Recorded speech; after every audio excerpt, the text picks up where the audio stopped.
வணக்கம். ஸ்ரீ மாந்திரிக பசுபதிலேருந்து குருஜி பேசுகிறேன். இப்போ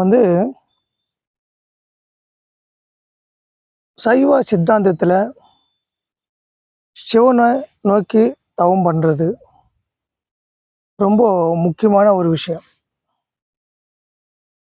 சிவனை நோக்கி தவம் பண்ணுறதுக்கு சிவ பஞ்சாட்சரத்தில் ஓம் நமச்சிவாய என்ற பஞ்சாட்சர மந்திரம் எல்லாரும் கேள்விப்பட்டிருப்பீங்க. அந்த பஞ்சாட்சர மந்திரத்தை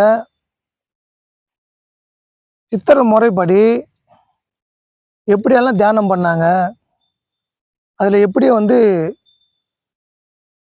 சித்தி பெற்றாங்க, அதில் ஞானத்தை எப்படி அடைஞ்சாங்க, இறைவன் எப்படி தொடர்பு கொண்டாங்க,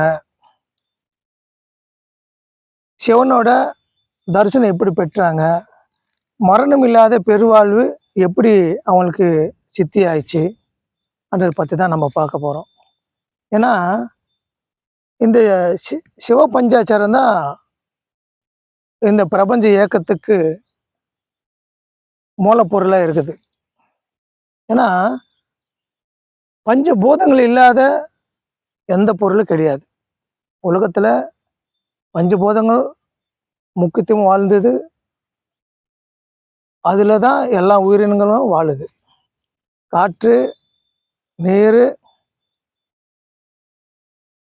நெருப்பு,